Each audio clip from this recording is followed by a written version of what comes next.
Okay, hi again, everyone, and welcome to our first lecture for Chapter 1. What I'm going to be doing is I'm going to be going off of the slides that I've provided you with, and you can just have them both open and follow along. I was going to try and do, something fancy with sharing my screen with yours or, embedding little videos into the PowerPoint, but I've heard from multiple people that sometimes doesn't work. So this might be a little bit more complicated with having two documents open at once, and if anyone's noticed the nose, sometimes you might get to see my assistant. This is Koga. Hi, Koga. You gonna help me teach? Yeah. If anyone gets the reference, it's from an anime show. So, I wish I could give bonus points if you got the reference, but unfortunately I can't. So sometimes he might pop in and help mommy teach, which I think is much more interesting than me. Okay, he's distracting me. So let's begin. So chapter 1's all about the foundations for what the heck you're learning about. So what is health psychology? So this chapter really goes over the definition of what we mean by health psychology, the mind-body relationship, and to know where we are, it helps to know where we've been. So a bit of a brief history into the relationship. Don't mind my arm, I'm petting my dog. And then going over the rise of what we call the biopsychosocial method or model. And then talking about why we need health psychology, because sometimes it's not innately clear where psychology comes in when it comes to health and illness, and health psychology research, and some use of the training and use of the position. So, to start, sorry, I'm just fixing my program a little bit here. Okay, so really, what is health psychology? So when we're talking about health psychology, we're talking, like with psychology, it's the study of psychological influences on people, and specifically how that comes into play and how that impacts people's health. So, for example, psychology can influence people's ability to stay healthy. So why some people become ill and why other people don't become ill, and how people respond to becoming ill. So once they're sick, how do they do? So a lot of this, you can really think about our current climate when we're talking about this stuff. But, for example, think of that person that just seems to push through everything and just never takes a break. So, they could have the bubonic plague and you could not get them to go home. That's one attitude to becoming ill, and that's one response. Now think of someone else who sneezes once and then says they're sick and needs to stay in bed for a week.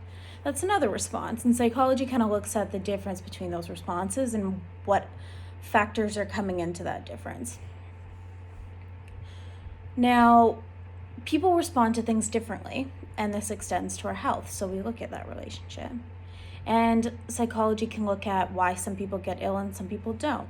So, like with this COVID-19, you can be walking around with the virus, carrying it, and have no symptoms, but then someone else happens to get sick. So, psychology kind of looks at why that's the case. So, when we're talking about health, it's important to understand that health isn't just the absence of illness or disease. So if you're not sick, it doesn't mean you're healthy. We don't look at it that simply.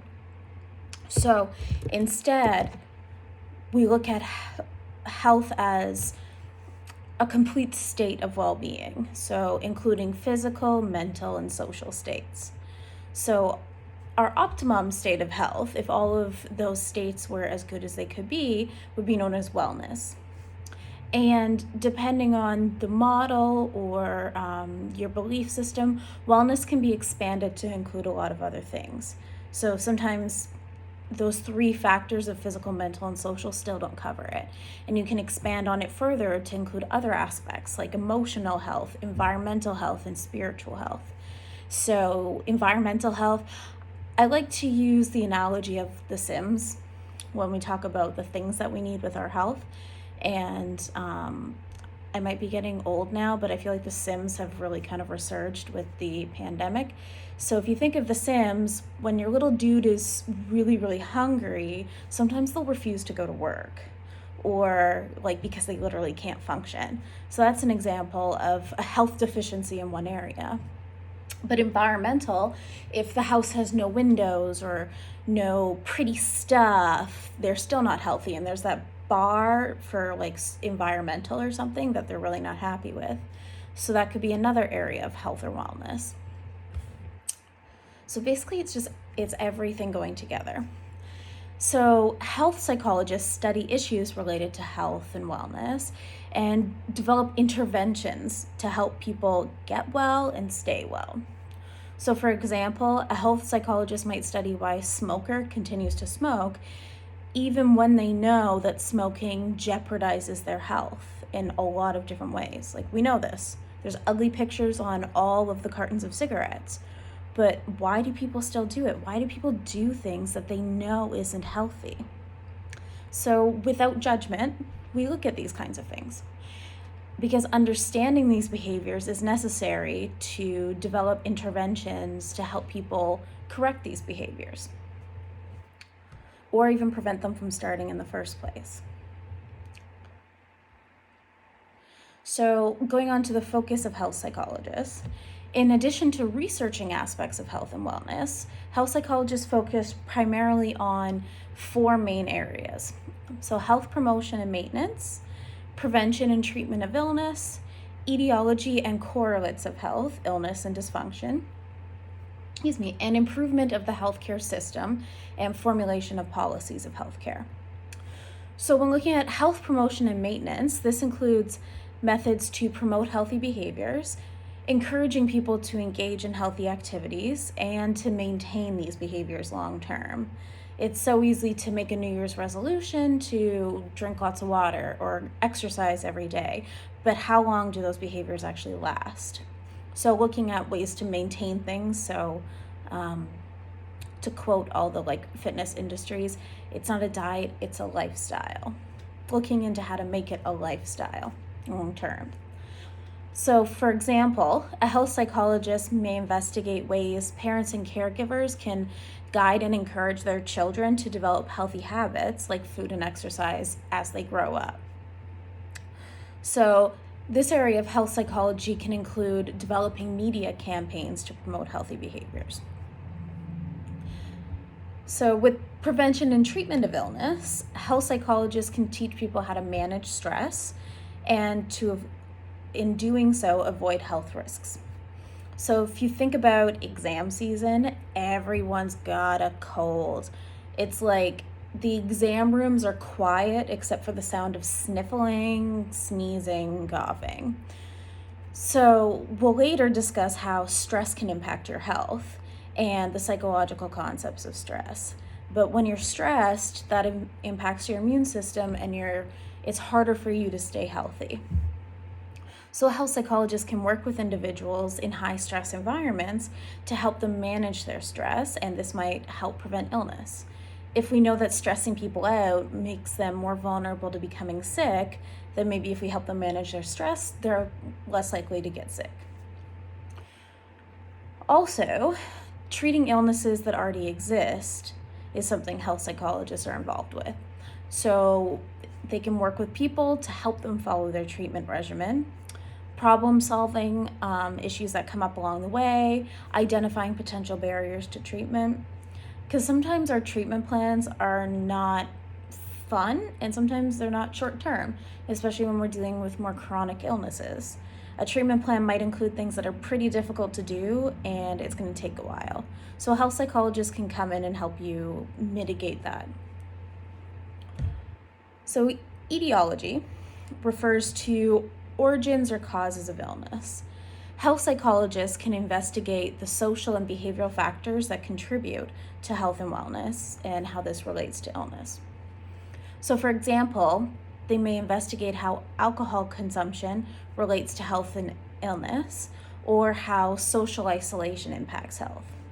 Because what we'll talk about in a moment is how health and illness are not just biologically determined. Psychology, social aspects come in and impact health just as well. So psychologists will look at these factors and look at how they contribute to the development of illnesses and the origins of illnesses.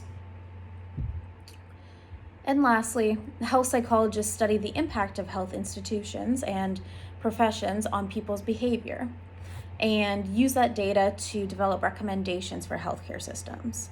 So, for example, if you think of a healthcare professional you really appreciated, so what would that look like? I remember one of my doctors, or my current doctor, I'm quite lucky that I'm really, really happy with her. And the biggest reason is because I always feel heard. If it's a concern for me, she considers it valid and worth talking about. If I'm worried about it, then it's worth having a conversation. So that's an aspect of being a healthcare professional that's more likely to lead to someone actually going through with a treatment plan. I feel like you listen to me, I feel like you get it, so I'm more likely to trust you.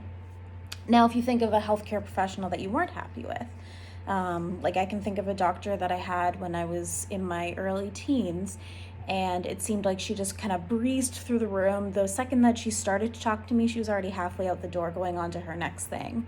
And I felt, unheard, and like my concerns are just being brushed off. So as a result, I wasn't really likely to trust her because I didn't really think she was listening to me anyway.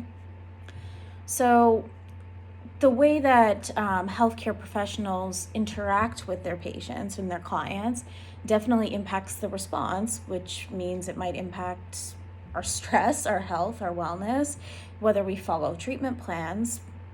So a health psychologist might look at these instances, look at our experiences with the healthcare institution, healthcare professionals, and use that data to make recommendations for how the healthcare system can best operate. So how practitioners and patients can best work together to have the best outcome for everyone.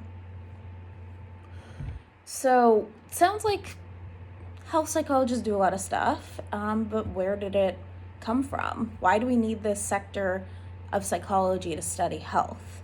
So a lot of people kind of see health as not being sick. So like I said, health isn't just the absence of illness, but a lot of people see it that way. You consider yourself healthy if you don't have a headache, if you're not throwing up. Like if you're not sick, you're healthy as far as you're concerned.